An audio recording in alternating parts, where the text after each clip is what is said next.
Amém, então, gente. Sejam todos bem-vindos, né? Agradecer a presença de todos vocês.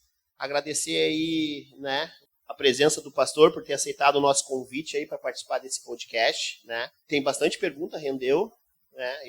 Eu achei que não ia render muito, mas tem bastante pergunta aí. E todos nós sabemos que nós estamos no mês de Setembro Amarelo aí, que trata de assuntos relevantes hoje no nosso dia a dia, no nosso cotidiano, né? Fala sobre crises de ansiedade, depressão, suicídio. Nada melhor que esse homem aí para esclarecer um pouco, tirar um pouco das nossas dúvidas acerca, né, deste assunto. Mas antes de mais nada, né, mais uma vez te agradecer pelo convite e com certeza Deus lhe dá muita sabedoria para trazer essas questões para a igreja, né? Então eu gostaria que tu se apresentasse um pouco aí, né, para o nosso público aí se apresentar, falar um pouquinho de ti, e aí a gente dá sequência na nossa conversa. Amém? Amém. Alegria minha poder estar aqui hoje. E meu nome é Jefferson, meu sobrenome é Generoso, né? Eu sou bacharel em teologia. Daqui a 6 meses eu devo me formar em bacharel em psicopedagogia e estamos caminhando para cada vez mais nos estar preparado nessa área de humanas para poder honrar e glorificar o nome do Senhor. Já estamos na caminhada da fé cristã há mais de 20 anos. Estou há poucos meses de completar 10 anos no pastorado. Então, também venci a depressão profunda. Já fui diagnosticado com isso, mas venci, graças a Deus. Então, a gente tem um pouco de conhecimento, um pouco de estudo e um pouco de vivência sobre o assunto. Amém, glória a Deus. É isso aí. Obrigado aí pela apresentação. Então vamos lá, vamos ver o que esse público tem aí para, né? Espero aí que tu saia bem. Vai sair sim. Eu também. É a primeira vez, né? É a primeira vez. É um desafio, né? É um projeto novo aí. Quem sabe mais para frente, né? Começar a trabalhar nessa parte aí. Mas sim, temos aqui bastante perguntas e algumas que entraram depois. Mas, né? Vamos nos ater a essas que já estão na pauta, né? Certo. Pastor Jefferson, pergunta número 1. Por que o mês de setembro foi escolhido para ser o mês da prevenção do suicídio? Isso está relacionado à história de um rapaz, um jovem, que nos Estados Unidos ele tinha um Mustang 68, né, ele gostava muito de carro e a cor desse carro era amarelo. E por situações da vida, problemas que ele estava passando, ele acabou se suicidando, tirando sua própria vida dentro do veículo. Então, por isso é que foi escolhido essa situação de ser o Setembro Amarelo. O nome do rapaz era Mike. Se eu não me engano, era Mike. Traz um peso aí para nós, né? Um evento hoje mundialmente conhecido, né? Mundialmente, o Setembro Amarelo. Mas certamente Setembro Amarelo foi o mês que escolhido, mas ele é um assunto relevante para todos os meses, né? Não só o Setembro Amarelo, né, pastor? Mas eu creio que a depressão é algo que tem que ser combatido todos os meses, né? Setembro, na verdade, é apenas uma referência. Uma referência, né? Mas, na verdade, o número de suicídios hoje ele chega a cerca de 700 mil por ano. Não é 700 mil em setembro, é de janeiro a dezembro, né? Então, setembro é apenas para fazer a referência e que a gente possa estar fazendo o que a gente está fazendo hoje aqui, que é debater o assunto. E é um número bem grande, né, gente? É um número bem grande. Certamente aqui todo mundo conhece alguém que ou está com depressão ou já passou por depressão, né? Porque os números são assustadores. Muito. Né? São assustadores. E eu acho que, sim, é um assunto que a igreja ela tem que debater, ela tem que ensinar acerca de suicídio, sobre depressão, sobre crise de ansiedade. E dando ênfase ao que tu falou, é o que nós estamos fazendo aqui hoje, né? esperamos, né, para a honra e a glória de Deus, que esse assunto repercuta aí e possa trazer cura, né? Amém. Mas amém. Vamos lá, então. Vamos lá. Pastor, quais os fatores de risco que podem levar uma pessoa ao suicídio? Isso, na verdade, é bem complexo, né? Porque podem ser várias coisas. Existem pessoas que vão passar por uma crise financeira, vão tirar a sua vida. Há anos atrás, quando teve aquela situação do então presidente Fernando Collor, quando ele resgatou o dinheiro das poupanças das pessoas, muitas pessoas tiraram as suas vidas. Foi uma questão financeira. Existem pessoas que a situação emocional, a situação conjugal, a situação amorosa, outros vão ser outros fatores, então outros vão ser perdas de um ente querido. Então, os fatores que levam a pessoa a fazer isso, a cometer isso, são vários, né? São várias as situações que acabam naquele momento trazendo a ela algo que a sufoca. E ela, então, acaba fazendo aquilo que ela não deveria, infelizmente. Vocês estão entendendo, gente? Estão entendendo? Está sendo claro? Acredito que sim, né? E então podemos dizer que nós temos alguns gatilhos, né, acerca desse assunto que pode levar à depressão, né? Ou crises de ansiedade. E dentro disso que tu acabaste de me falar, podemos, de uma certa forma, defender a ideia de que o crente, hoje o crente, porque vamos falar do crente, do cristão, ele está, de uma certa forma, deixando de confiar no seu Senhor, porque a palavra de Deus ela é rica em promessas, né? E a Bíblia nos vai dizer que Deus é o nosso consolador, né? E então a igreja em si, ela está deixando de confiar em cima dessa pergunta. Será que a igreja ela está deixando de confiar no seu Senhor? O que o pastor acha acerca disso? Querido, eu vejo que, na verdade, a Bíblia vai trazer situações de pessoas, de homens de Deus, que passaram por crises na sua vida.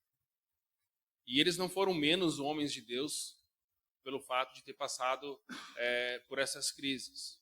O grande exemplo que as pessoas normalmente citam em palavras, inclusive, é sobre Elias, né? Então, isso não diminuiu Elias. Então, a Bíblia vai dizer que todas as coisas estão sujeitas a justos e a injustos. Então, sim, um homem de Deus, uma mulher de Deus, ela pode passar por um momento de crise, e este momento de crise, não sendo bem administrado, não sendo bem curado, pode sim conduzir ela a uma situação que vai levar ela a uma situação como essa, onde ela pode entrar neste risco. Agora, a grande questão é o sair dessa situação. O problema não é entrar dela. O problema que eu quero dizer é o seguinte, assim, é que entrar nela, o cristão não entra nisso. Não, o cristão pode entrar nisso pelo fato de que todas as coisas estão sujeitas, tanto ao justo quanto ao injusto. Agora, a grande questão é que com o Senhor nós temos uma mão estendida. E que essa mão sempre estendida para nós, ela tem o poder de nos tirar da onde estamos. Então, aí entra a grande e poderosa mão do Senhor. Porque Ele nunca disse que no mundo nós não teríamos aflições. Ao contrário, Ele deixa bem claro. Vocês vão passar por momentos, sim, de aflições. O Senhor nunca prometeu um mar de rosas. Este tipo de evangelho não é bíblico. O evangelho bíblico é: vocês vão ser perseguidos, vocês serão como ovelhas levadas ao matadouro. Então, deixa claro que o evangelho bíblico, sim, ele terá momentos de dificuldade, de perseguição, de luta, de problemas, Mas em todos eles, ainda que a gente venha andar pelo vale da sombra da morte, nós podemos ter a certeza que o Senhor estará conosco. Amém. Glória a Deus. Se fosse assim, né, Paulo, coitado, Paulo é o maior exemplo, né, de homem que sofreu perseguições e ainda assim Deus o capacitava ele de louvar, né, aonde ele passasse. Paulo é um exemplo vivo disso. Amém. Pastor, dentro dessa área que tu está estudando, desse conhecimento vasto que tu tem cada dia mais buscando esse conhecimento para trabalhar nessa área, né? Mas a pergunta é, quais os sintomas que uma pessoa com pensamentos suicidas ela emite? A gente consegue olhar para uma pessoa e diagnosticar ela, não, esse cara está com um pensamento suicida. Existe algum sintoma, existe algum sinal? É possível a gente, de uma certa forma, detectar isso visualmente numa pessoa com a mente suicida?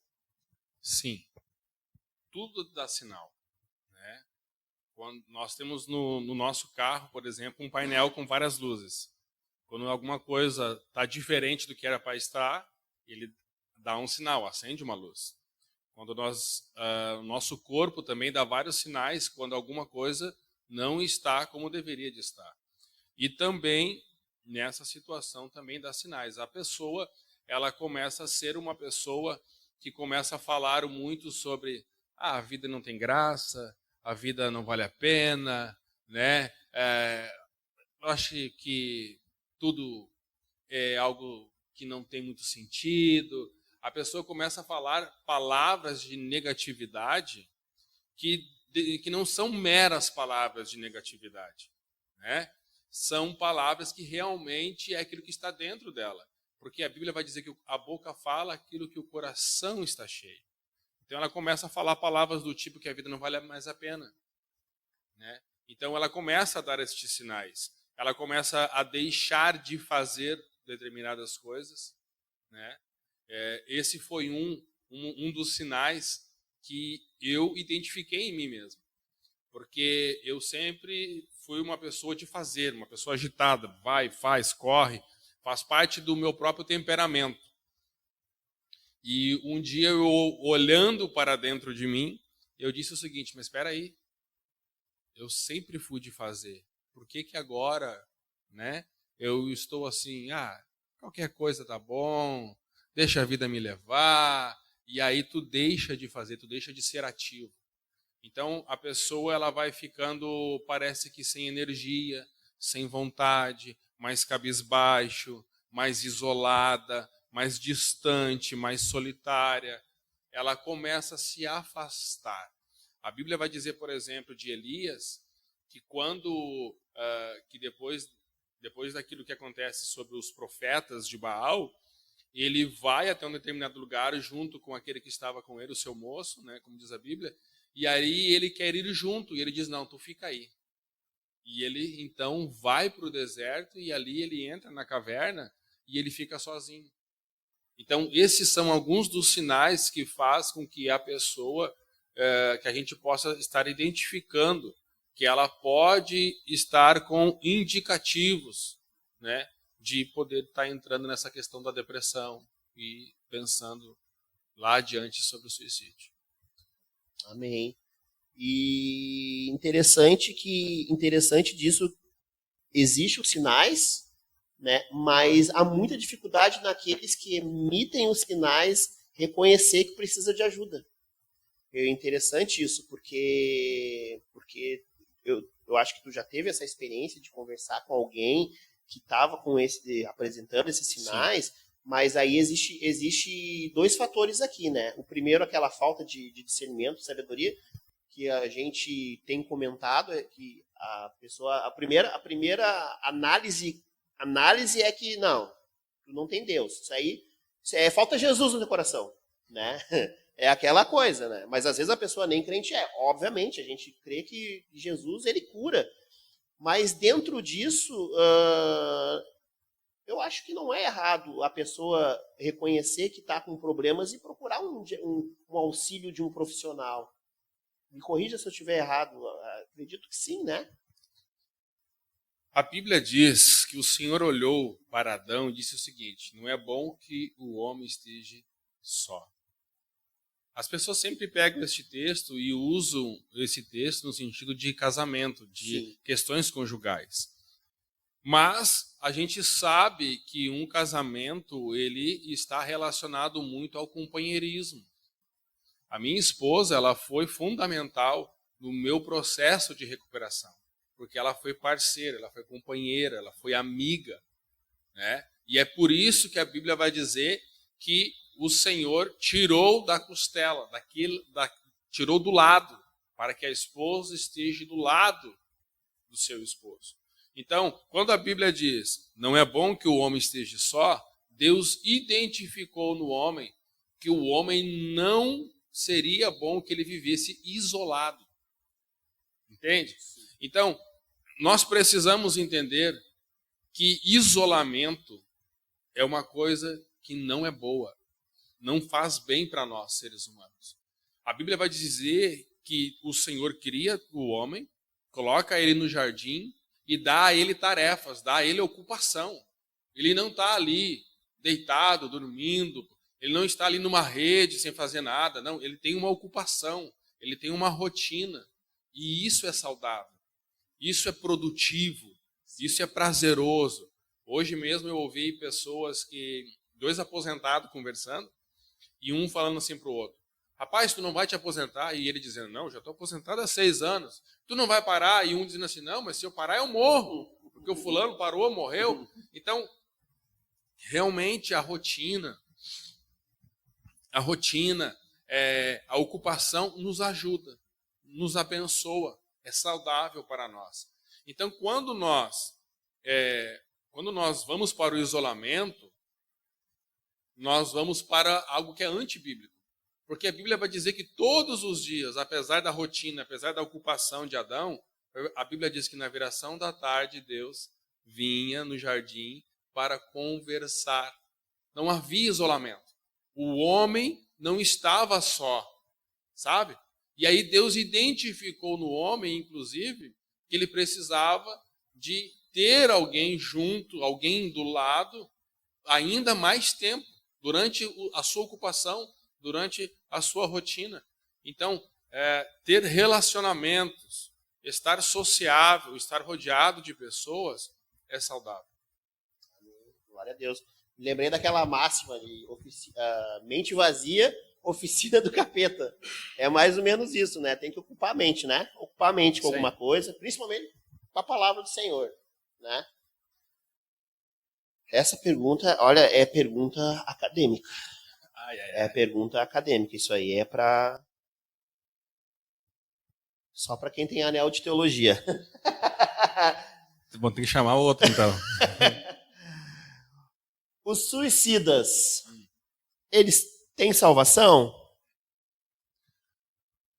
Alguns anos atrás, quando eu me converti, isso há 22 anos, as Bíblias, não me lembro exatamente o endereço do texto, mas se eu não me engano era em Apocalipse, dizia o seguinte: e ficarão de fora. E aí ele tinha uma lista, os cães, os homicidas, e nessa lista também tinha uma palavra escrita assim, ó: e ficarão de fora os suicidas. Então isso não é algo que eu estou falando, isso é algo que está escrito na palavra.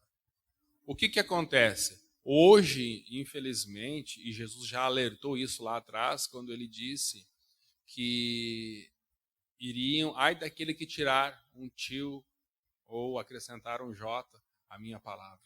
Então, hoje, infelizmente, nós temos visto que a palavra, em vários trechos, ela tem sido modificada, porque não há mais aquele grande interesse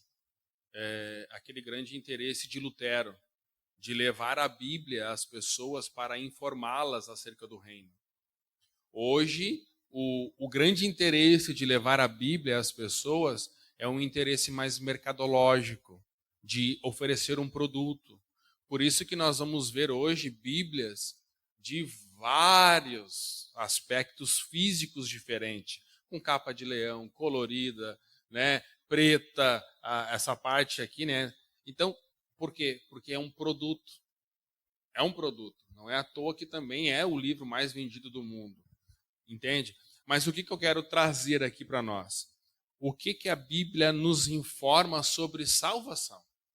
A Bíblia nos fala sobre salvação que aquele que se arrepender será salvo. Independentemente daquilo que ele fez. Por exemplo, nós olhamos para a cruz e nós vamos ver o ladrão da cruz. A Bíblia não menciona exatamente o que ele fez. Mas a Bíblia deixa claro que ele era um ladrão.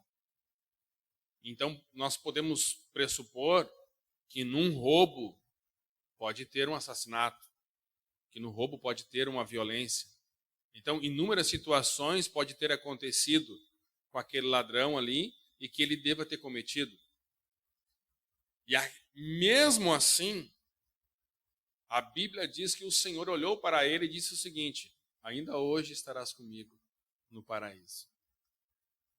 Aquele ladrão, digamos assim, ele estava na cruz pendurado. Ele estava com a sua corda no pescoço. Ele estava com a arma engatilhada na sua cabeça. Não tinha volta. Ele iria passar por aquilo, ele estava em agonia com aquilo ali. Mas a Bíblia deixa claro que houve arrependimento. E pelo fato do arrependimento estar dentro dele, o Senhor Jesus olhou para ele e disse que ele estaria com ele no paraíso. Então, o que eu quero deixar bem claro aqui é o seguinte: digamos que a pessoa realmente ela intentou contra a sua vida. E ela colocou a corda, enfim, seja lá a situação em que ela se colocou, né? E daqui a pouco, no último momento, ela se arrependeu de fazer aquilo ali. Eu tenho certeza absoluta, pela palavra de Deus, que se houver arrependimento no coração dela, por mais que ela tenha se conduzido àquela situação, o Senhor pode sim salvar a vida dela. Porque o ladrão da cruz me mostra isso. Porque não havia mais como o ladrão sair da cruz. Assim como talvez não haja como aquela pessoa sair daquela situação em que ela se colocou. Mas se naquele último momento houver um arrependimento genuíno, verdadeiro, o Senhor, a Bíblia vai dizer que Deus, ele é um Deus que ele não se agrada na morte do perverso. Mas sim que ele se agrada quando há salvação, quando há arrependimento. E a Bíblia vai dizer o seguinte, que quando há um arrependimento, há festa no céu. Então eu creio profundamente num Deus que é disposto a nos salvar, não por mérito nosso, não porque nós merecemos, não porque temos alguma virtude, não porque nós podemos fazer isso de nós mesmos, não. É graça, é um favor que nós não merecemos, mas mesmo assim Ele quer nos conceder. E é por isso que Jesus disse o seguinte: alegrai-vos, ó pequeninos, porque aprove ao Pai dar-vos o reino.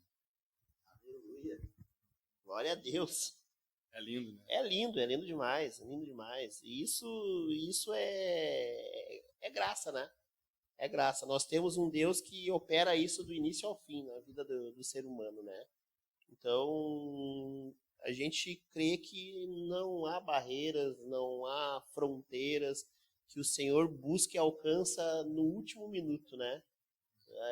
Foi assim com o ladrão. É um caso clássico da palavra do Senhor, né? Boa, olha, se saíste bem. Pergunta difícil, hein? Seguindo nesse exemplo, né, e o evangeliquez Tupiniquim, ele tem insistido de que eles sempre tentam justificar com a própria palavra de Deus algumas situações. No caso de Elias, né, como tu já pregaste aqui certa feita, que Elias ficou deprimido. Então, se Elias ficou, eu também posso ficar, né? Sim. Então, é aquelas justificativas dentro da palavra que a gente sabe que até o capiroto ele faz uma exegese do texto, né? Ele tenta Jesus no deserto com a palavra. Isso. E eu já vi muitos também afirmar sobre Sansão.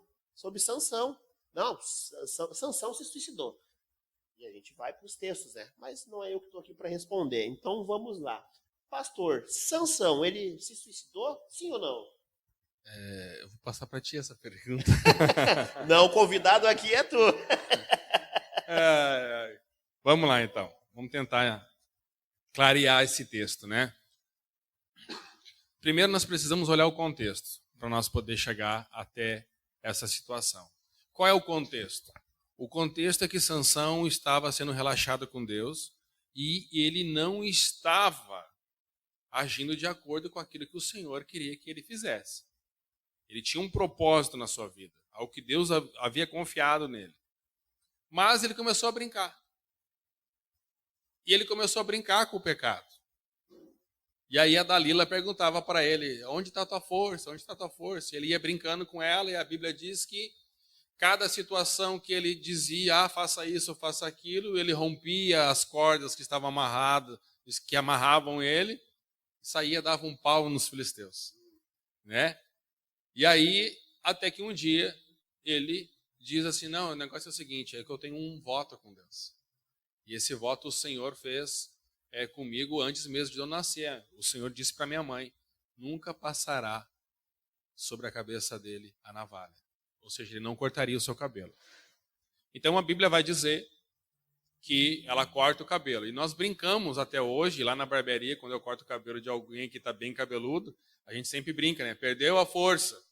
Porque se criou aquela questão de que a força estava no cabelo. Mas, na verdade, a questão da força era do valor da obediência do voto que ele tinha com Deus. Então, a Bíblia diz que quando ela diz os filisteus vêm contra ti, a Bíblia traz talvez a frase mais triste da Bíblia Sagrada. Porque a Bíblia vai dizer o seguinte, e não sabia ele que o Espírito do Senhor havia se afastado dele. Então a questão não foi o cabelo, a questão foi que ele realmente fechou a porta para tudo aquilo que Deus queria com ele. Então o Espírito Santo, aí entra a chave, o Espírito Santo se afastou dele. E nós sabemos que aquilo que nos afasta de Deus é o pecado. E ali configurou a quebra da aliança que Sansão tinha com o Senhor. E até um dia eu vendo um filme sobre Sansão, e aí no filme os filisteus levam ele, né? E nós vamos chegar nesse texto. Os filisteus levam ele para um lugar onde havia uma reunião com todos os príncipes da Filístia. E ali estavam os soldados comemorando. Aí Sansão está já cego, né, porque eles furaram os 2 olhos de Sansão. Eles estavam escarnecendo do homem de Deus, né? E ali o filme conta que eles não percebiam que o cabelo de Sansão estava crescendo, como se a força fosse o cabelo. Mas na verdade não tem nada a ver com o cabelo. Na verdade, naquele momento, Sansão ele se conserta com Deus. Porque a força de Sansão não era o cabelo. A força de Sansão era o Espírito do Senhor. A Bíblia vai dizer que o Espírito do Senhor se apoderava dele. Então ele rasgava o leão, ele fazia e acontecia porque o Espírito do Senhor se apoderava. Então, se era o Espírito do Senhor que se apoderava dele, logo a força não era dele e nem tinha nada a ver com o seu cabelo. O cabelo representava apenas uma quebra de aliança. E a Bíblia vai dizer que ele faz uma oração. E ele faz uma oração ao Senhor, e nessa oração ao Senhor, ele se conserta com Deus. E ali, então, a Bíblia vai dizer que o Senhor aceita essa restauração da aliança. E então a Bíblia vai dizer que Sansão diz assim para aquele que estava junto com ele, me leva até a coluna principal. E a Bíblia vai dizer, e então que ele pega a coluna principal e ele arranca a coluna principal. E aí desaba tudo e todos morrem. E a Bíblia vai dizer o seguinte: então Sansão matou mais pessoas na sua morte do que na sua própria vida. Ora, se ele houvesse se matado, será que Deus daria a ele condições e força para ele fazer isso? É óbvio que a resposta é não. É óbvio que a resposta é não. Então nós precisamos entender bem o que é a questão do suicídio. O suicídio é quando você vai e você atenta contra a sua vida. Onde você está passando por uma situação e você atenta contra ela. O alvo é a própria pessoa. Né? Agora, por exemplo, quando houve a questão do ataque terrorista do 11 de setembro, foi setembro também, né? Teve um avião que caiu. Esse avião que caiu e não atingiu ninguém e não matou, não foi para nenhum lugar, ele só caiu porque as pessoas que estavam no avião entenderam o que estava acontecendo, eles tiveram esse discernimento e eles decidiram, gente, o negócio é o seguinte, nós vamos ter que derrubar o avião, porque se nós não fizer isso, o que vai acontecer? Esse avião vai se chocar em algum lugar e vai matar muito mais gente. E então a história vai dizer para nós que pessoas que estavam como tripulantes daquele avião, eles se levantaram contra os terroristas, o avião cai, morre toda a tripulação, porém nenhum civil morreu. Aqueles homens não são considerados suicidas. Aqueles homens são considerados heróis da nação americana. Assim como também Sansão não é considerado pelos judeus como um suicida. Ele é considerado herói da nação de Israel, que livrou Israel dos príncipes dos filisteus e dos exércitos no dia da sua morte. Então essa é a explicação que eu dou a vocês. Amém, glória a Deus. E a Bíblia vai dizer, Sansão está lá, né, gente, em Hebreus 11, tá lá na galeria. Vocês vão ler lá Hebreus 11, ele é um herói da fé. Né? Deus tinha um propósito, né? Ele não atentou contra a sua própria vida. Então ele não se suicidou. Glória a Deus. A pergunta é difícil. É uma pergunta difícil. Está lá no Heróis da Fé. Glória a Deus por isso. Aqui é uma pergunta genérica, né? Porque a gente entende que a depressão, acredito que não tem idade, né? O senhor mesmo já mencionou aqui em algumas ministrações, mas explica melhor para nós.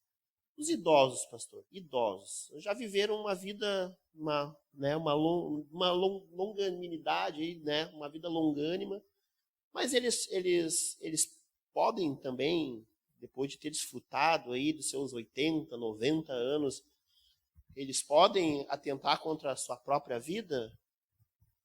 Infelizmente, os dados das pesquisas que estão sendo feitas mostram que sim.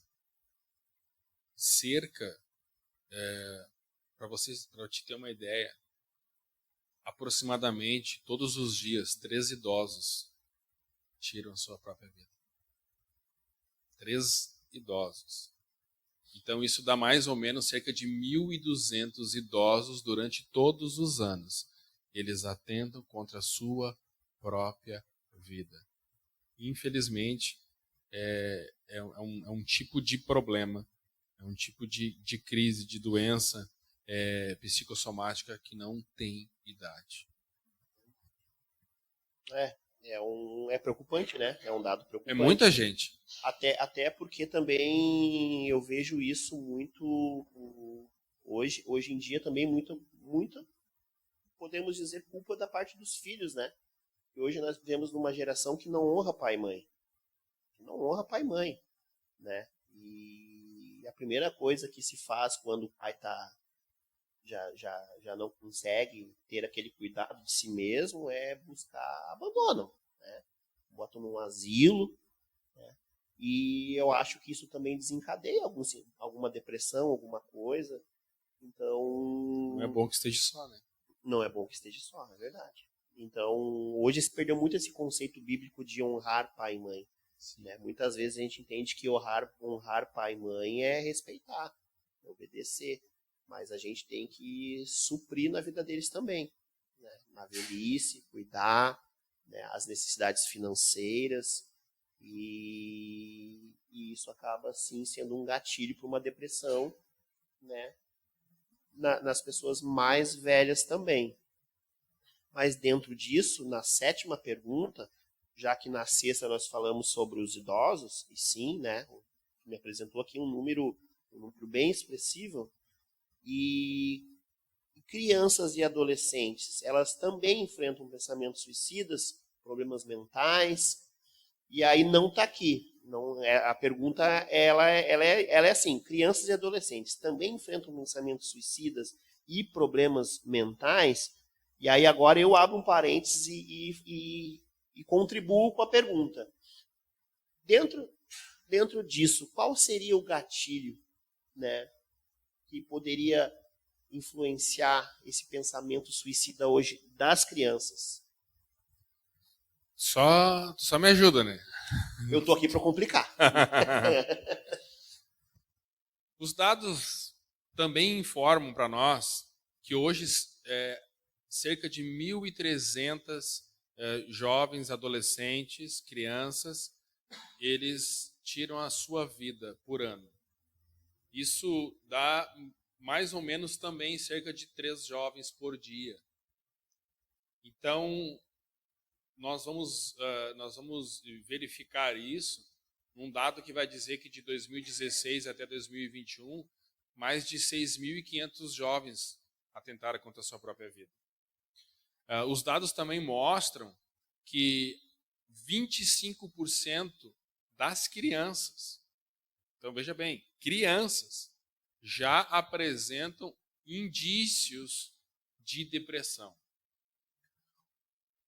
Aí tu complica mais a pergunta trazendo sobre o que pode gerar esses gatilhos, né? Nós vivemos numa geração que é completamente diferente da nossa.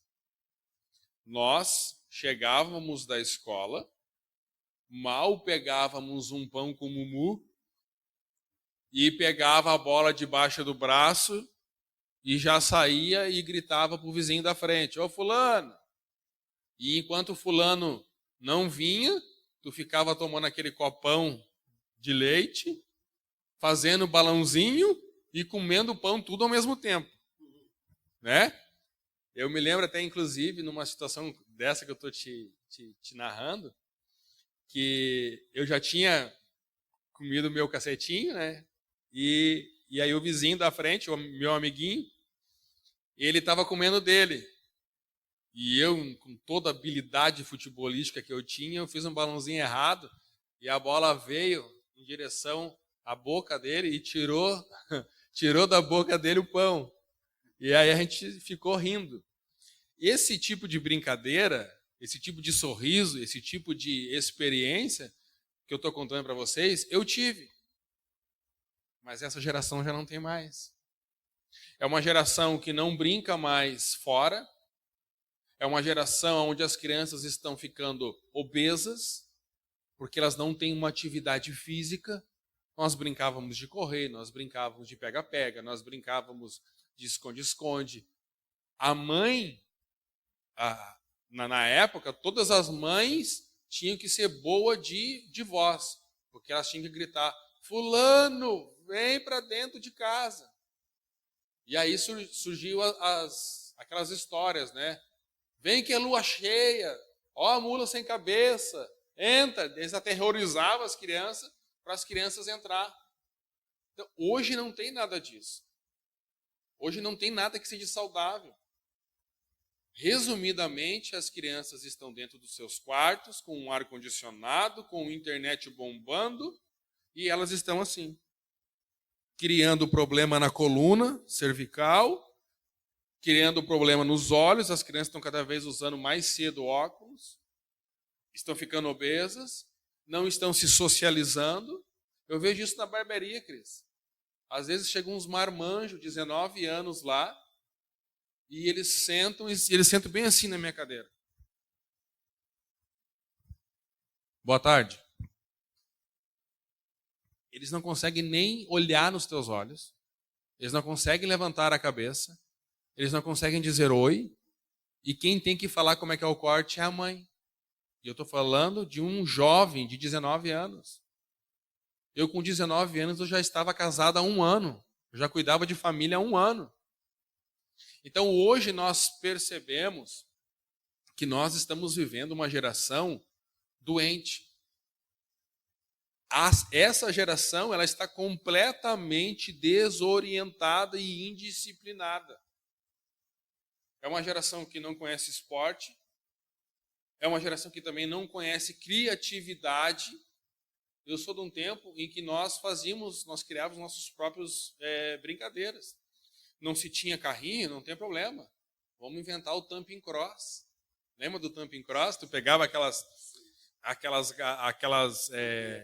tampinha de garrafa, que parecia as garrafas de cerveja, né? E aí tu pegava o Guaranazão Apollo, tirava aquela tampinha, e aquilo ali era o teu carrinho. Então tu ia, como é que tu andava com um carrinho que não tem roda? Só na ponta do dedo. E cada vez que tu batia, assim, dependendo do jeito que tu batia, doía os dedos. Mas isso estimulava a nossa criatividade. Eu me lembro uma vez que o pai, ele estava trocando o forro de casa, porque encheu de cupim. E aí aquela parte do macho e fêmea ali quebrava. E aí, olha o que eu inventei. Eu peguei um pedaço de pau maior, peguei um elástico, amarrei nas 2 pontas, peguei aquele filete do macho e fêmea que havia quebrado e pronto. Eu virei um índio. Só não andei pelado. Mas virou meu arco e flecha. Então, isso estimulava a minha criatividade. Entende? Então, hoje, não é à toa que tem dados aí que estão comprovando que é a primeira geração, em que os filhos estão menos inteligentes que seus pais. Porque não há o estímulo da criatividade.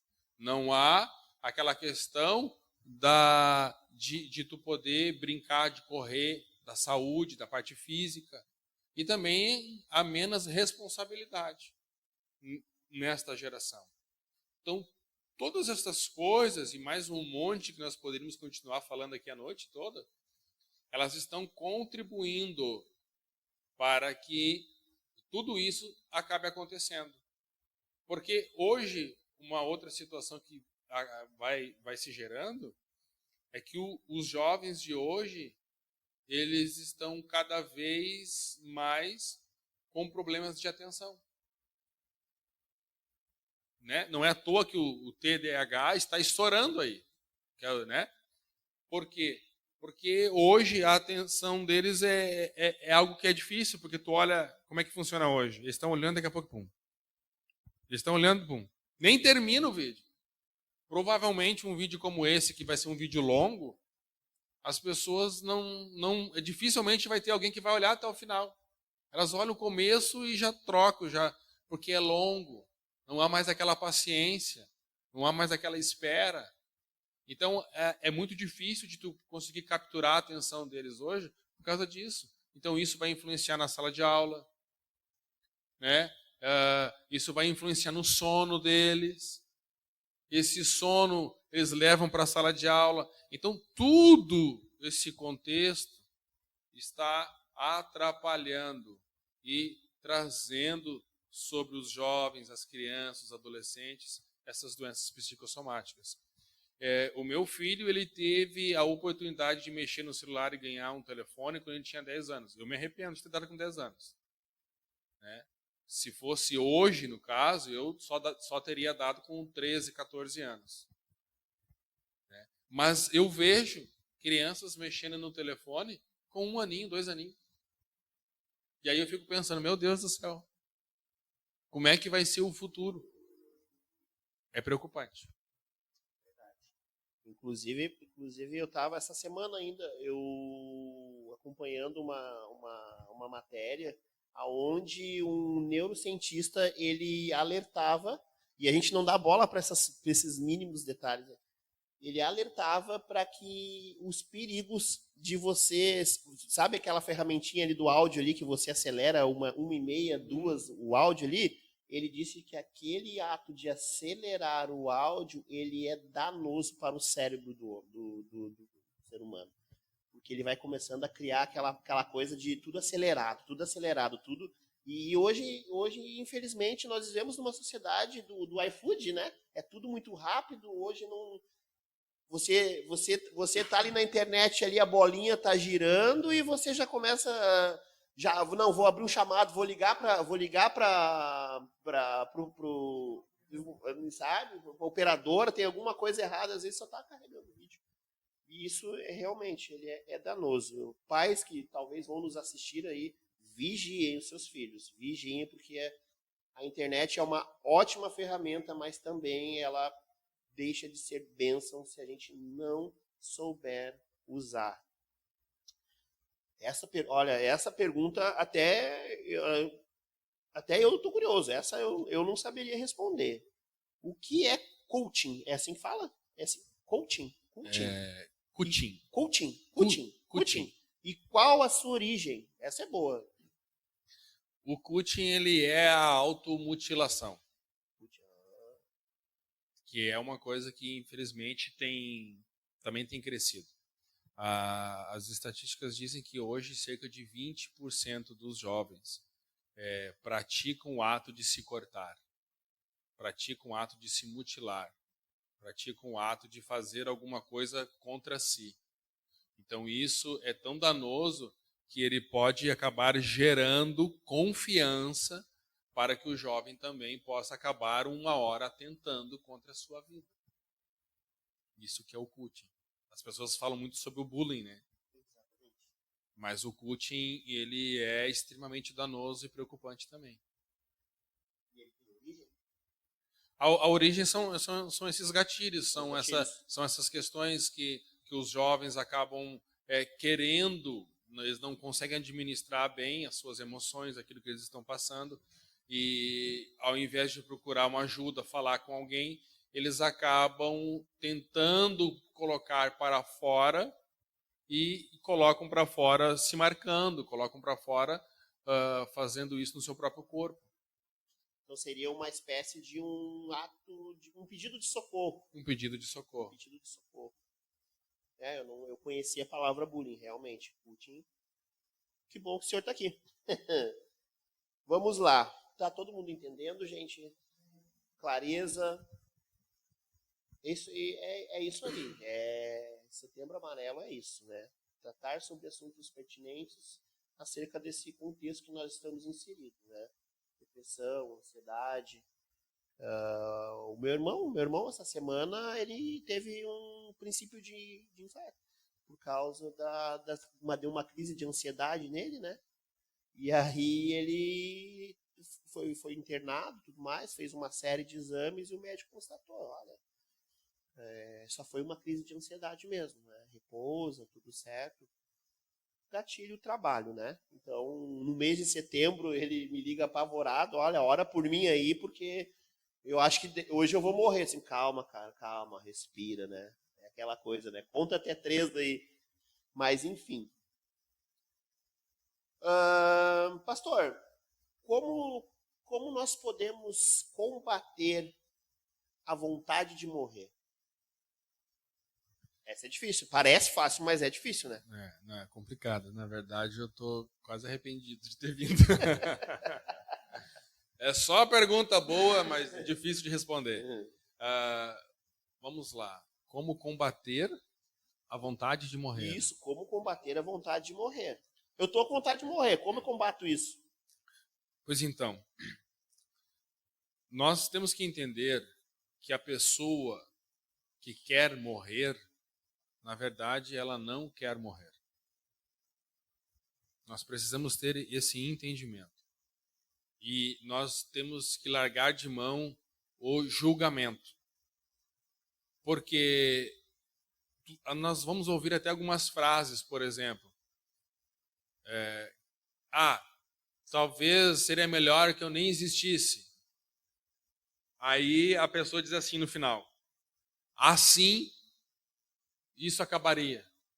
E aí ela fala sobre o sofrimento dela, sobre a dificuldade que ela está passando e que ela não está sabendo lidar.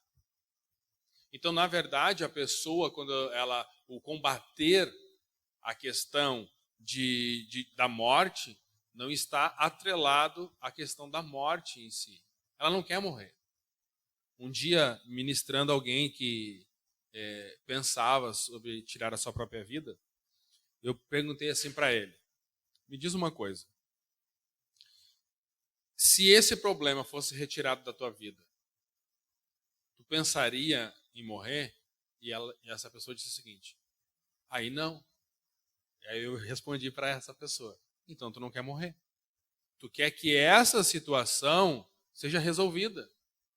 Então, ao invés de tu pensar em atentar contra a tua vida e tu te matar, vamos fazer o seguinte: vamos pensar contra este pensamento. E vamos pensar contra esta situação em que te desequilibrou mentalmente, que te trouxe tribulação e angústia nos teus pensamentos. E é isso que nós temos que combater. Porque se nós resolver isso daí, o que tu quer é viver. Então, na verdade, nós precisamos entender que toda pessoa que tenta se matar, ela não quer matar a si mesma, mas ela quer acabar com aquilo que ela está passando e que naquele momento ela não está sabendo como lidar. Por isso a importância de nós não estarmos sozinhos e nós termos alguém para conversar, alguém para nos orientar, alguém para nos ajudar. Então, começa desta forma, combatendo assim, criticando este pensamento, indo até alguém, abrindo-se para alguém, conversando com esta pessoa, né, incentivando a vencer toda essa situação. Então, esse é um processo, na verdade, né? Mas é assim, dia a dia, que a gente vai combatendo toda essa situação. Porque, no final das contas, nós queremos viver.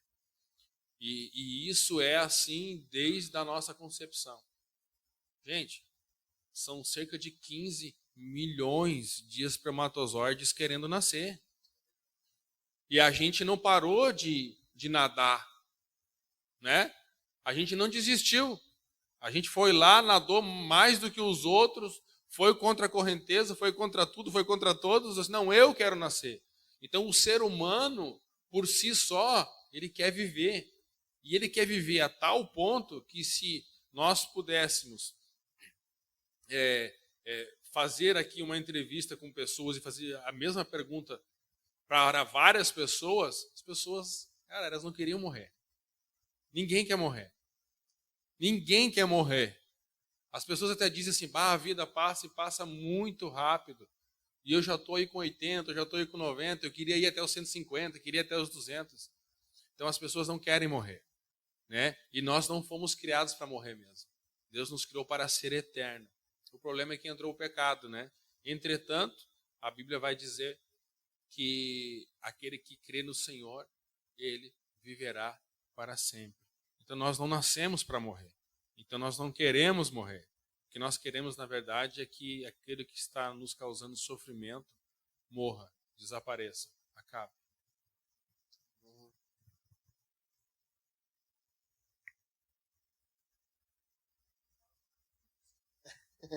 Coffee break? A Bíblia vai nos dizer que a vida é um dom de Deus, né? A vida é um dom de Deus. E agora não recordo o endereço lá, que diz que o único que pode tirar e dar a vida é o próprio Deus. Então, entendam que quando a gente tenta contra a nossa própria vida, a gente está tentando contra o próprio doador da vida, né? Então por consequência do pecado, né? O pecado, desde que entrou no mundo pela desobediência de Adão, de Eva, então ele ele adentra o mundo e ele causa tudo isso, né? Essas situações, depressões, doenças, né? Mas viver é bom. Viver é bom. Viver é bom. Maravilhoso. Viver é bom. A gente muitas vezes não sabe como aproveitar. A gente não sabe como aproveitar. Quando a gente entende isso e as nossas murmurações, as nossas reclamações dão lugar a louvores a Deus, a gratidão a Deus, certamente só há motivos para nos alegrar, né? O Senhor é a nossa própria alegria, Ele é a nossa alegria. Eu creio que o problema dessa sociedade é que hoje ela está buscando alegria no lugar errado. Ela está buscando satisfação no lugar errado. Então, consequentemente, as frustrações vêm, então a depressão vem, e aí as pessoas atentam sobre a sua vida. Mas amém, glória a Deus. Essa também é boa, hein? Essa também é boa. Pastor Jefferson. Ele me olha com uma cara... É que quando tu fala pastor, lá vem. Não, mas assim, não, essa pergunta até eu poderia dificultar ela um pouquinho mais. Mas eu vou deixar o senhor falar.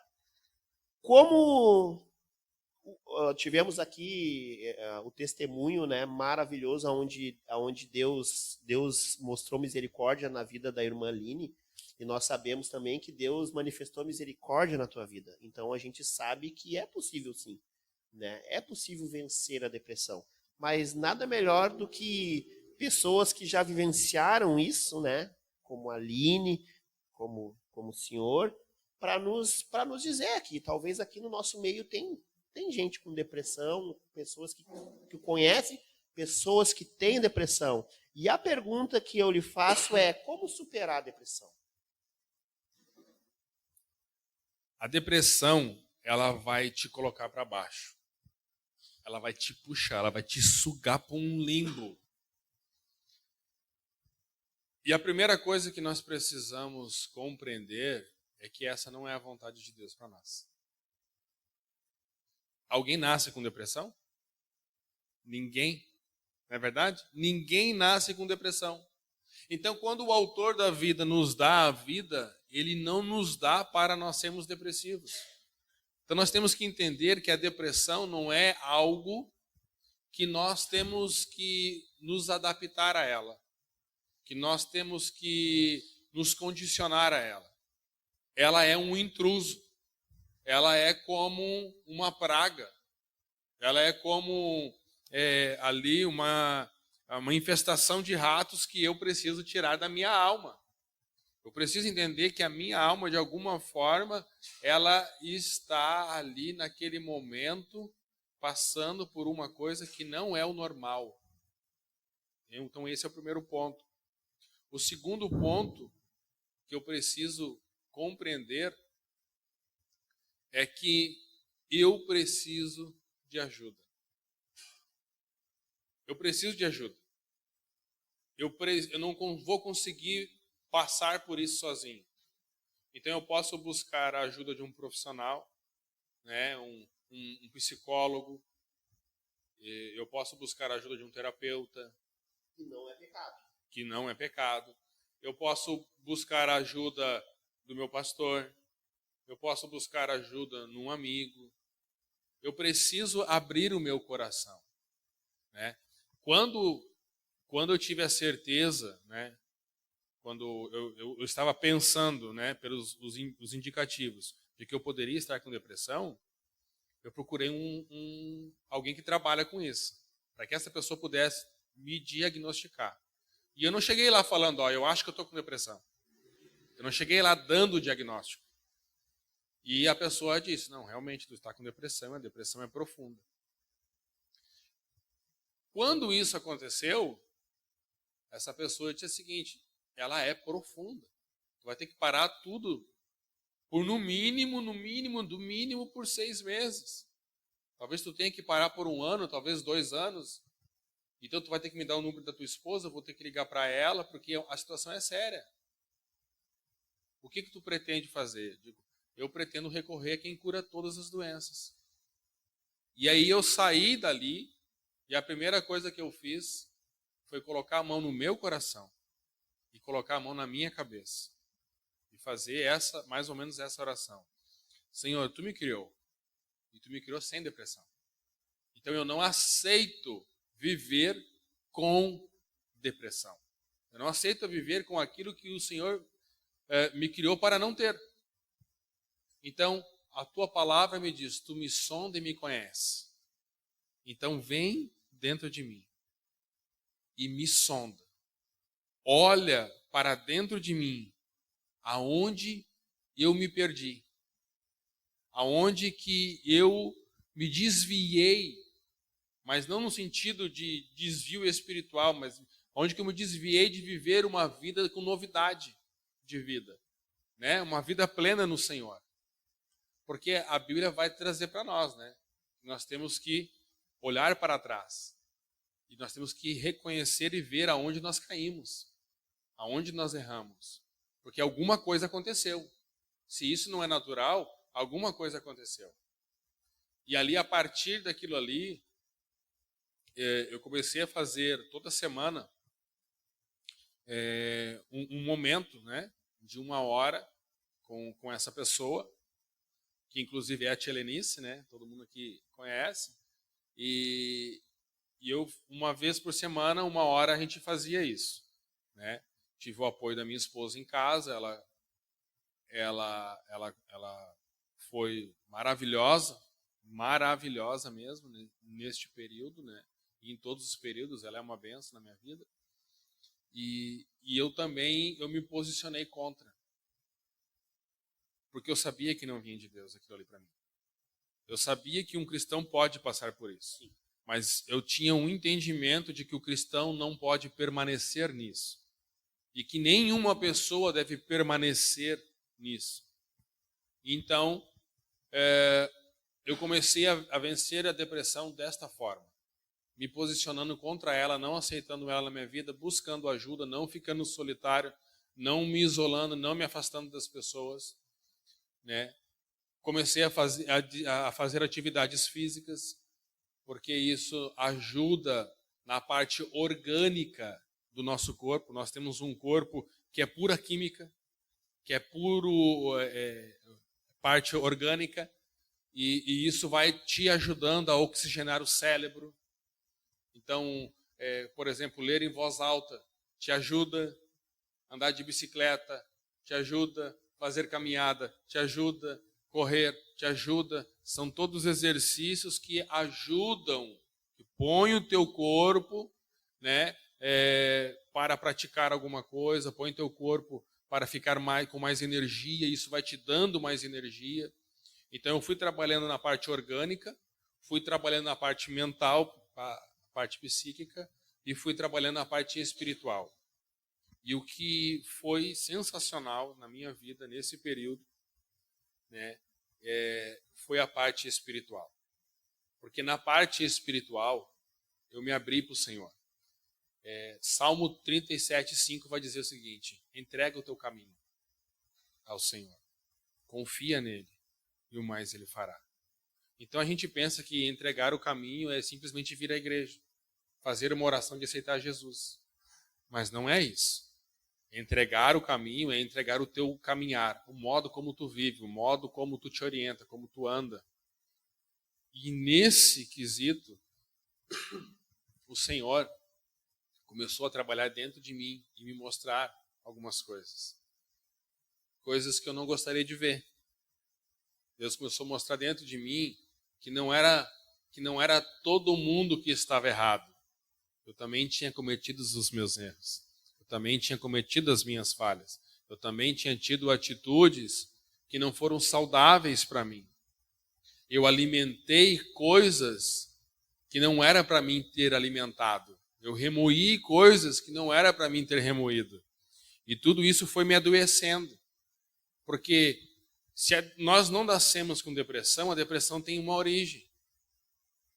E essa origem está nos conflitos, nos relacionamentos que ficaram mal resolvidos. E que aí o Senhor nos leva lá atrás para nós nos encontrarmos com nós mesmos. Eu não me lembro quem é o autor cristão, mas ele disse que nós só podemos nos encontrar verdadeiramente com Deus quando nós nos decepcionamos com nós mesmos.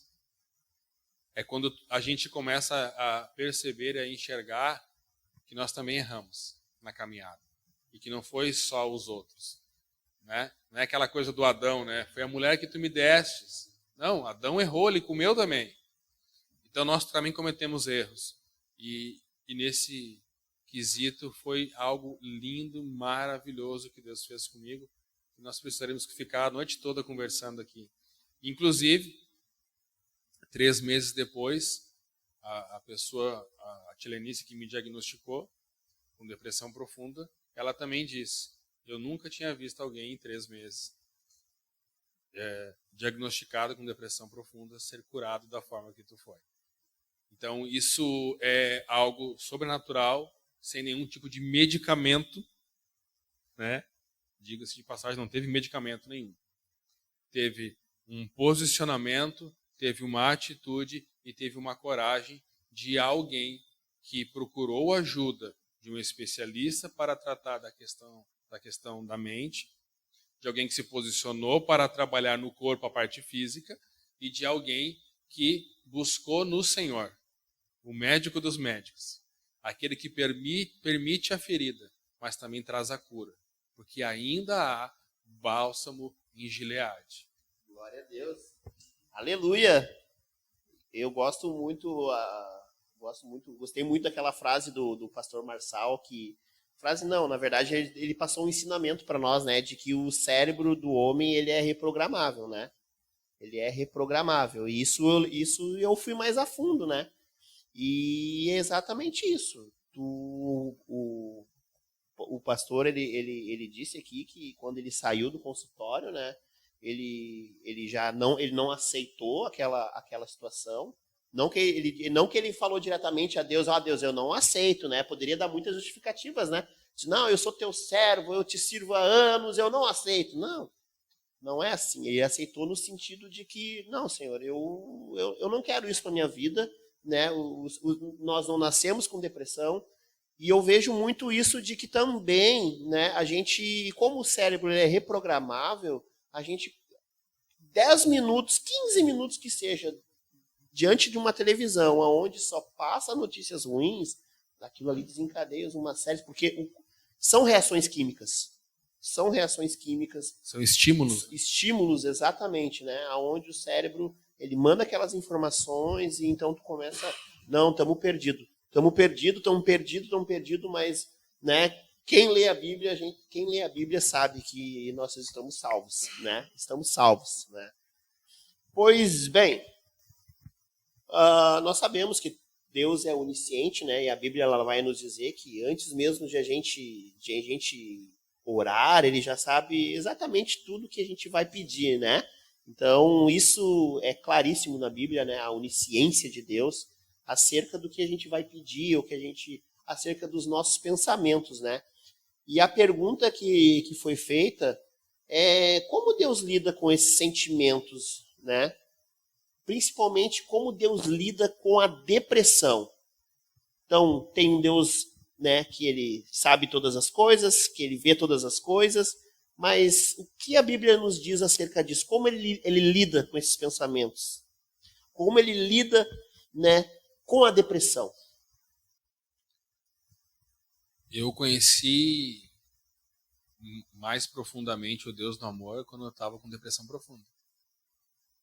Então eu vou dizer o seguinte: Deus lida com a depressão quando ele nos enxerga com problemas psicossomáticos, com depressão, com um pensamento de querer se matar, de querer tirar a própria vida.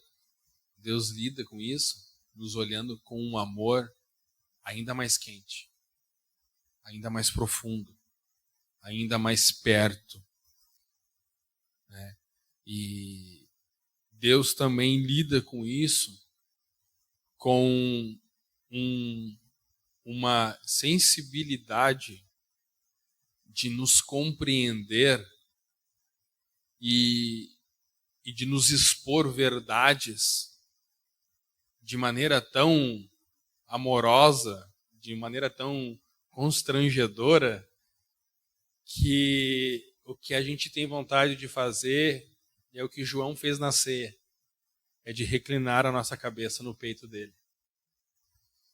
O Senhor, quando ele nos percebe aflitos e angustiados, ele não é alguém que não sabe o que fazer. Ele não é alguém que não sabe como lidar. Ele não é alguém que se afasta da gente, que nos deixa sozinho. Não. Ele é alguém que se aproxima ainda mais de nós. E isso faz com que nós venhamos querer cada vez mais estar mais próximo dele, mais perto dele. Então, o Senhor, ele lida, quando ele nos vê desta forma, a maneira que ele lidou comigo foi de uma maneira que me deixou... eu vou usar uma palavra aqui que não é a correta, mas eu não tenho uma palavra melhor para usar, que se encaixe. Ele me deixou ainda mais apaixonado por ele. Me deixou ainda mais rendido a ele. Porque eu percebi que Deus é um Deus de perto, não de longe. De que o ouvido dele não está agravado, de que a mão dele não está longe, de que os olhos dele não estão olhando para outro lado, mas que ele está olhando para dentro de mim, que ele está me sondando, que ele está trabalhando, e que a obra que ele começou dentro da minha vida, ele vai aperfeiçoar. Amém. Glória a Deus. Isso foi muito lindo. É lindo demais, é lindo demais. E a Bíblia vai nos dizer, né, o que nos separar do amor de Deus, né? Será que é a ansiedade? A ansiedade, ele nos separa do amor de Deus, a depressão, nada nos separa do amor de Deus. É um amor incondicional. É um bom testemunho esse teu, né? É edificante. Estar próximo de Deus no contexto em que a gente vive hoje é a única coisa que nos traz paz. A paz que excede todo entendimento. E quando a Bíblia diz que excede todo entendimento, isso quer dizer que é incompreensível essa paz, essa coisa, esse amor de Deus, não é? E como nós podemos vencer a ansiedade, pastor? Fala aí para nós aí, como vencer a ansiedade? A ansiedade, ela é algo que nos faz sofrer hoje o que nem aconteceu no futuro. Então é sofrer por antecipação. A ansiedade, ela vai gerar para nós, para a nossa cabeça, uma situação que nem aconteceu. Sabe? Então eu vou dizer o seguinte, a ansiedade é como se fosse uma tempestade num copo d'água. A ansiedade, tem até pesquisas que falam sobre isso, que dizem que fizeram uma pesquisa sobre as questões do medo, as questões da ansiedade, e elas dizem o seguinte, 95%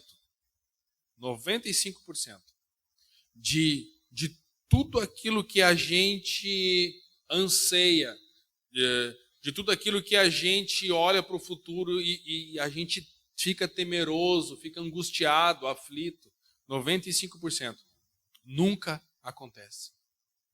Nunca acontece. E aí alguém vai dizer o seguinte, né? O ansioso vai dizer, pastor, mas sobrou 5%. Com certeza eu faço parte dos 5%. O ansioso vai pensar isso. E aí dos 5%, aí foram falar com os 5%. Diz aí, responde para nós. Foi tudo aquilo que tu imaginou? Aconteceu tudo aquilo que tu imaginou na tua cabeça que aconteceria? E aí a pessoa, 70% responderam. que foi muito mais suave, leve. Então não foi nada nem próximo, nem perto do que elas pensaram que aconteceria. Então a gente percebe que a ansiedade, ela acaba nos sufocando. Ela acaba nos tirando a racionalidade. Ela acaba nos atrapalhando de como pensar, de como colocar os nossos pensamentos em ordem. Quem nunca ficou uma noite inteira sem dormir, pensando, ansioso nas coisas que tem que resolver no outro dia? E a gente está tão ansioso, e a gente está tão acelerado nos pensamentos, que a gente não consegue nem organizar aqueles pensamentos. Tamanha é a ansiedade de poder resolver eles. Então a gente fica assim naquele turbilhão de pensamentos que sequer são organizados, né? E aí tu fica a noite toda, perde o sono, amanhece, tu vai fazer, tu faz tudo com suavidade. Por quê? Porque não foi toda aquela situação, aquele emaranhado, aquele problema, parecia que ia acabar o mundo, e não foi daquele jeito, né? Então, a Bíblia traz um versículo para nós: lançai sobre ele toda a vossa ansiedade, porque ele tem cuidado de vós. Sabe, então assim nós temos que lançar sobre o Senhor. Nós temos que realmente confiar no Senhor. Nós temos que pegar e ter o domínio dos nossos pensamentos e colocar eles em ordem, dar uma respirada, né? Pensar o seguinte: olha, 95% provavelmente nada disso aqui vai acontecer. Sabe, colocar a razão no controle daquele sentimento. Pegar as rédeas daquele sentimento de ansiedade, né, e dizer assim: opa, espera aí, calma, 95% disso aqui nem vai acontecer. E o que vai acontecer não vai ser com essa gravidade toda. No final vai dar tudo certo. Porque é isso que a Bíblia diz para nós, né? Vai ser lançado como ovelha ao matadouro, tu vai passar por perseguição, tu vai passar por aflição, vai ter luta, vai ter problema, mas no final nós somos mais que vencedores em Cristo Jesus. Então, a ansiedade, ela acaba nos tirando a confiança de que aquilo que o Senhor preparou para nós, querido, o Senhor preparou, a gente pode ter perdido o controle, mas o controle continua na mão de Deus. Eu não sei aonde está o controle da TV, o controle da minha vida, o controle dos meus problemas, eu não sei onde está, eu perdi o controle. Mas Deus ainda tem o controle nas mãos, né? É como um carro de autoescola. A pessoa está ali naquela ansiedade, naquela aflição. Será que eu não vou bater? Será que vai dar certo? Será que não vai dar errado? Ai, meu Deus, e se eu acelerar muito? E se eu andar muito devagar? E se eu frear? E aí, quando a pessoa que está fazendo a aula da autoescola perder o controle, do lado tem um mestre. Tem aquele que não perde o controle. Aquele que pode frear, aquele que pode acelerar, aquele que pode desviar. Tem um mestre do lado. E nós temos que ter pensar desta forma. Tem um mestre do nosso lado. E ele não vai perder o controle. Pastor, tomar remédio para depressão é pecado? Olha, sendo bem objetivo já desde o início, não é pecado. Tá? O que acontece? Quando nós estamos com dor de cabeça, quem nunca tomou um remédio para dor de cabeça? E isso não significa que é pecado. O nosso corpo é pura química, é reações.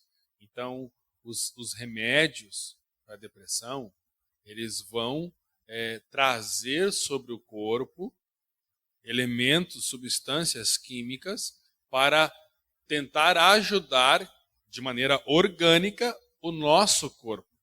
tá? O que eu considero errado, tá? É nós ficarmos dependentes da medicação. A medicação, ela tem que ter um início, um meio e um fim. Tornar-se dependente é um problema, porque daí tu fica dependente. Tu fica dependente daquela medicação.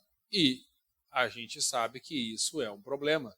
Há várias pessoas que, por ficar dependente de medicamento, acabaram recorrendo também ao uso de drogas. Então, nós precisamos entender que o medicamento ele existe para nos ajudar por um período que é momentâneo. Ele não deve ser esticado por toda a vida, porque senão nós vamos entrar em outro problema. Amém. Então não é pecado, tá, gente?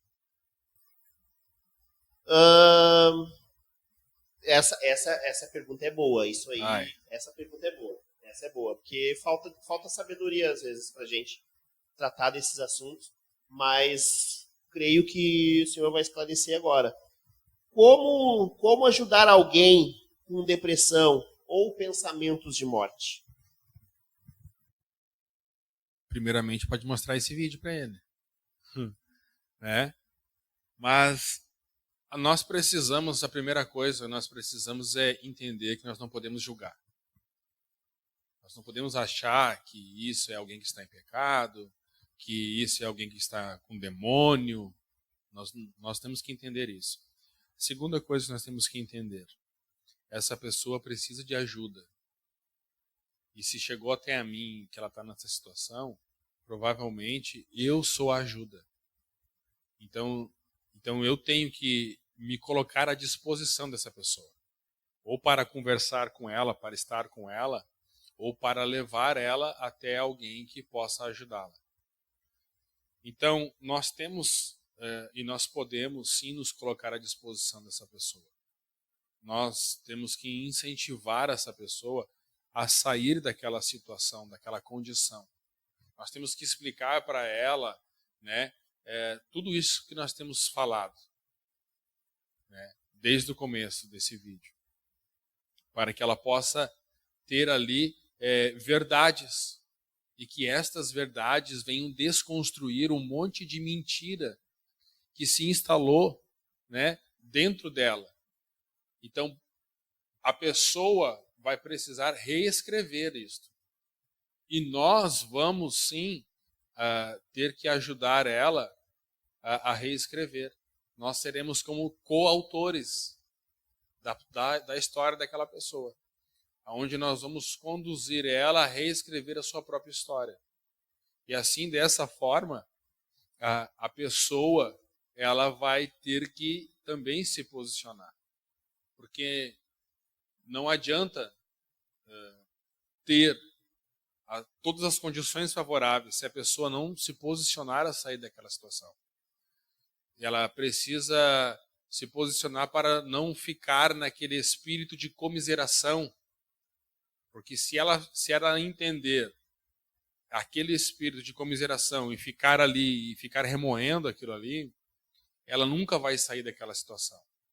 Então nós temos que ter este entendimento, essa empatia, temos que ter essa condição de se colocar à disposição para incentivá-la, para abençoá-la, e nós temos que fazer isso. Então é desta forma que nós começamos um processo para ajudá-la, né? Trazendo sobre ela perguntas inteligentes, perguntas sábias, que vão fazer com que ela pense. Como eu disse, né? Tá, mas e se esse problema saísse da tua vida? Tu ia continuar querendo se matar? Ia continuar querendo atentar contra a tua vida? Ia continuar pensando sobre isso? Não. Então é uma pergunta que faz com que ela entenda, né, aquilo que ela está passando. Então é dessa forma que a gente começa um processo, mas é um processo. Não existe uma regra, não existe uma receita de bolo. É um processo e que o principal é que nós devemos nos colocar à disposição para ajudar essa pessoa. Glória a Deus. Como destronar a tristeza? A tristeza, ela é um sentimento. ela é um sentimento que provavelmente foi gerado por decepções, foi gerado por palavras, foi gerado por perdas, né?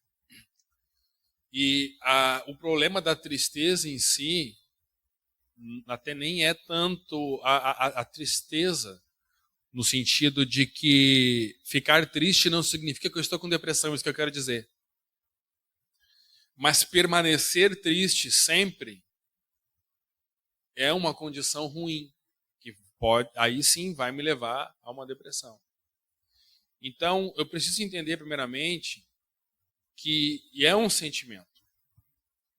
E que este sentimento, ele está ali por uma origem. A origem de uma perda, a origem de uma palavra, a origem de uma situação que não saiu como eu esperava e aí eu me decepcionei, eu me frustrei, eu me desanimei, né? Então, por exemplo, um dia chegou lá na barbearia um rapaz que estava triste, cabisbaixo. E aí ele me contou o motivo, né?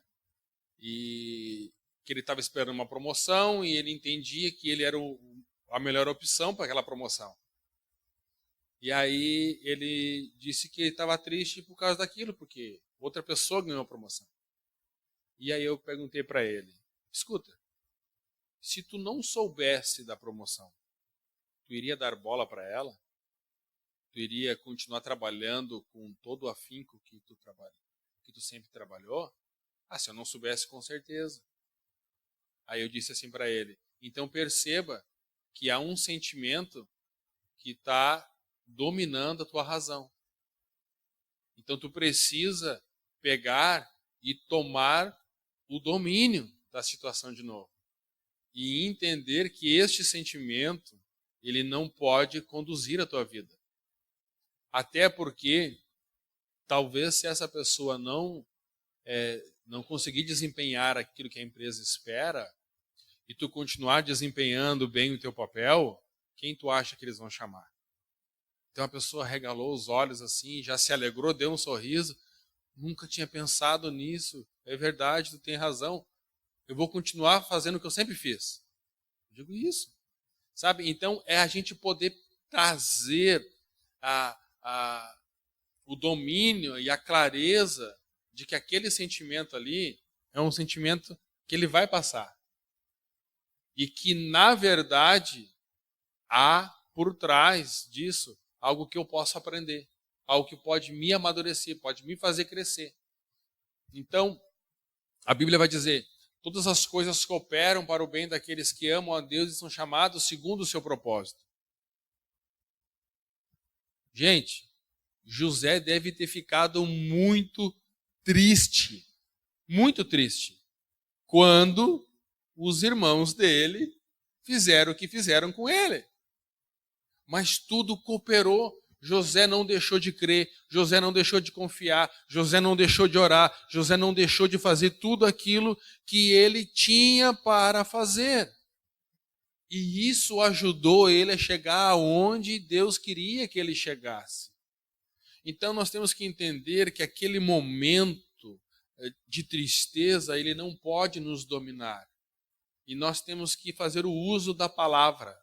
E a palavra vai nos dizer, ela vai trazer para nós que a alegria do Senhor, a nossa força é. Então alguém falou alguma coisa, alguém me entristeceu, alguém me desanimou, alguém trouxe alguma coisa que me entristeceu. Ok, alguém me entristeceu.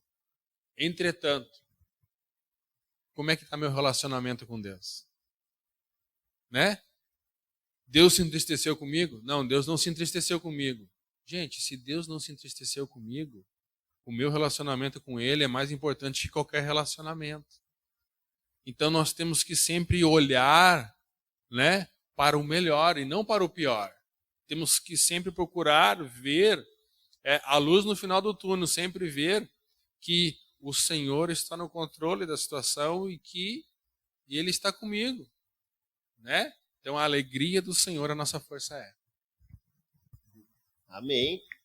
A Bíblia ela é muito clara quando agora eu não vou lembrar o endereço, quando ela faz essa comparação de duas tristezas. Tem a tristeza do mundo, que são aqueles os rótulos, as perspectivas, aquilo que o mundo coloca em cima de você, que te entristece, mas também tem a tristeza, né? Segundo Deus. Exatamente, que produz perseverança, que produz fruto. Então, nós temos que ter esse discernimento, né? De saber o real motivo, o que está governando o meu coração. É, de fato, dois senhores? Né? É dois senhores? Porque se o meu coração, Jesus está entronizado, de fato, como ele deve estar entronizado, não há brechas para tristeza, né? Para angústia, para ansiedade. Mas estamos chegando ao fim do nosso caloroso bate-papo, né? Espero que esteja sendo bênção na vida dos irmãos, de quem vai nos assistir. E aí eu vou encerrar com uma última pergunta. Aí o pastor vai dar a sua resposta e aí eu convido a dar um recado para quem está nos assistindo, né? Para quem está aqui hoje. Fica à vontade, aí é o que o Senhor colocar no teu coração. Amém? Então, assim, para finalizar o nosso podcast, qual conselho o pastor ele pode dar para evitar? Qual conselho que o Senhor dá para evitar doenças psicossomáticas e o suicídio? O conselho que eu dou é que a gente possa se cuidar, se prevenir.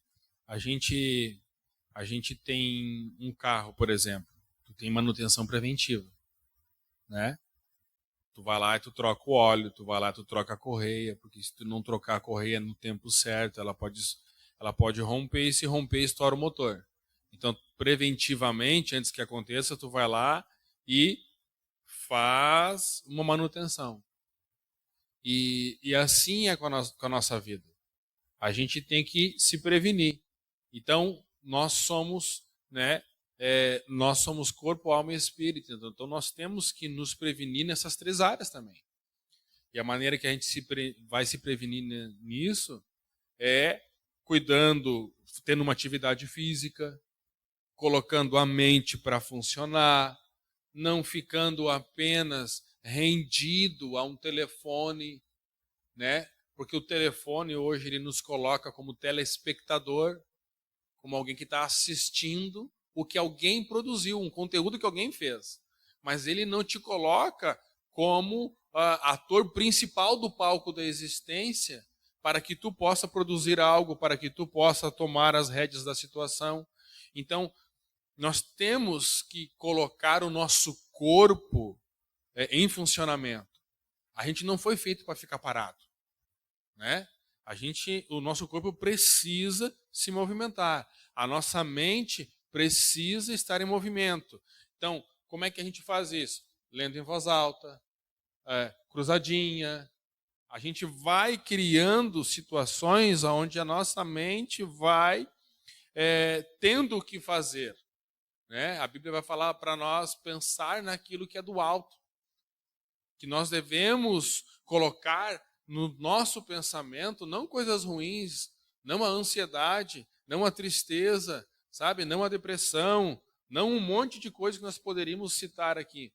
Mas que nós temos que pensar naquilo que é útil, agradável, proveitoso, em que há honra, em que há louvor. Nisso pensai, vai dizer a palavra de Deus. E então nós devemos fazer a parte física, a parte mental, mas, querido, acima de tudo, nós devemos ir para a parte espiritual. Porque ninguém vai conhecer melhor o que está dentro de nós do que aquele que nos criou. Então, o conselho que eu dou para que nós possamos viver uma vida saudável é nós agirmos de maneira preventiva. E a maneira preventiva que a gente faz é cuidar do corpo, é cuidar da mente, né, e cuidar da nossa alma. Querido, existe médico para a alma? Não. Existe terapeuta para a alma? Não. Existe psicólogo que consegue ir lá na divisão da alma e do espírito? Não. Mas Deus consegue. Deus consegue. Ele é a âncora da nossa esperança, a âncora da nossa salvação. O Senhor é tudo aquilo que nós precisamos. Sabe? O apóstolo Paulo, aquele que passou por situações diversas, perigo, calúnia, sabe? Perseguição, aquele que passou fome, aquele que passou frio, aquele que passou por nudez, aquele que passou por um monte de situações que ele descreve em Coríntios, ele vai dizer o seguinte, assim, olha, eu estava numa situação que eu fui orar ao Senhor, e eu orei 3 vezes, para que ele me tirasse aquilo que estava me afligindo, aquilo que estava me incomodando. E a resposta dele foi, a minha graça te basta. Por quê? Porque é na graça, a resposta de Deus para Paulo. Ela é na tua fraqueza que eu vou aperfeiçoar o meu poder. Então o Senhor, ele se utiliza das nossas fraquezas, das nossas debilidades, das nossas limitações, para trabalhar em nós, para nos aperfeiçoar, para nos transformar em pessoas maduras. Eu vou dizer uma coisa aqui que vai soar muito estranho. Graças a Deus que eu tive depressão profunda. Porque quando eu tive que passar por aquele problema que eu, sabe, que foi difícil, foi quando eu me encontrei de novo com o Senhor, como se eu tivesse nascido de novo.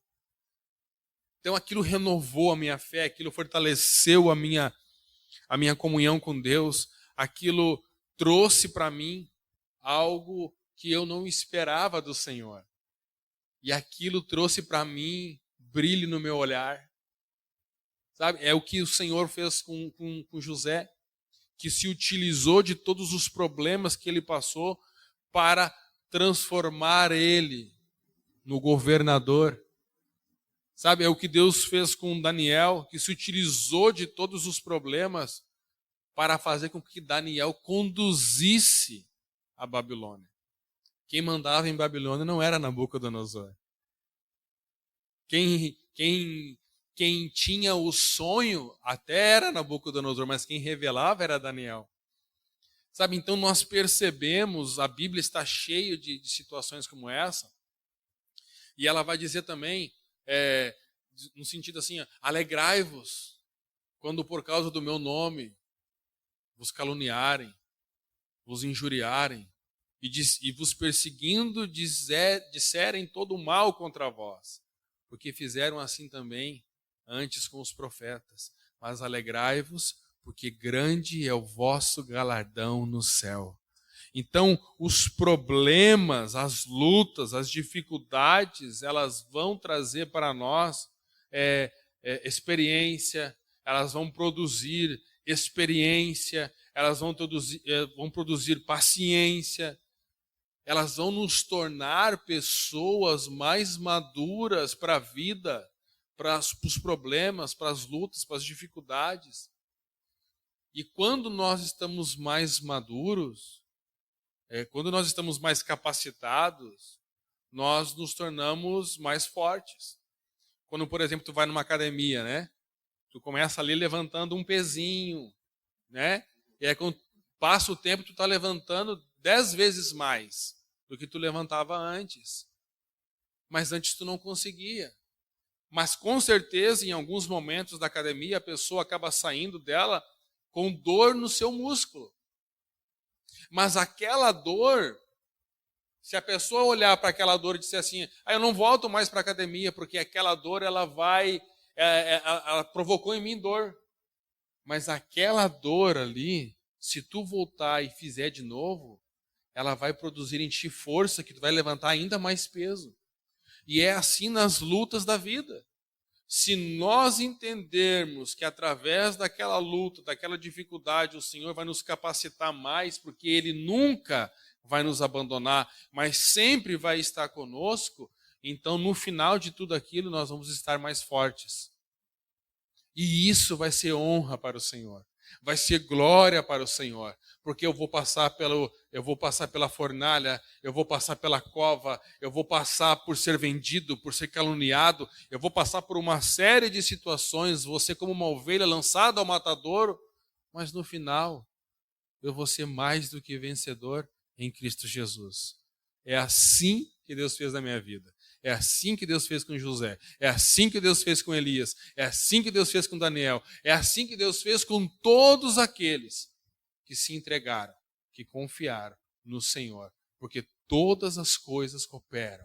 Todas as coisas, a dificuldade, a luta, o problema, todas as coisas cooperam para o bem daqueles que amam a Deus e que são chamados segundo o seu propósito.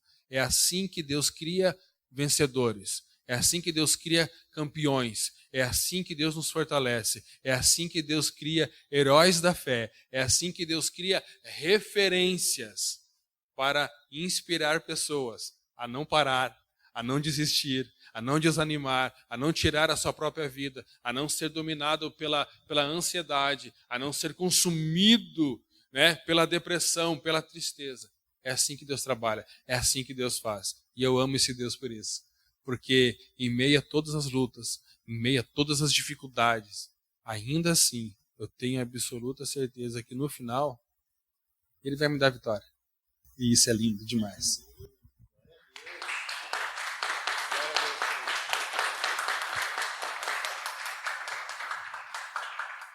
O que dizer, né? Chegou ao fim o nosso podcast. Gente, espero sinceramente do fundo do meu coração, e eu acredito que é o mesmo sentimento do pastor, de que de alguma forma alguém foi alcançado, né, ou muitos serão alcançados, e compartilhem muito, muito em breve esse vídeo vai estar nas redes sociais, no YouTube, né, Juninho? E é isso, gente, nós temos um Deus, nós não estamos desamparados. Aleluia. Nós não estamos entregues à própria sorte. As lutas vão vir, as dificuldades vão vir, mas nós temos um Deus. E Ele é um Deus que anda do lado. Não é um Deus de longe, é um Deus de perto. O que falta de nós é tomar posse da palavra de Deus. Ocupar a mente com leitura, com oração. Porque Ele nunca disse que ia ser fácil. Muito pelo contrário. Neste mundo terei tribulações, aflições, mas Jesus venceu. Então nós somos mais que vencedores em Cristo Jesus. Amém? Glória a Deus. Vamos bater palma para Jesus mais uma vez.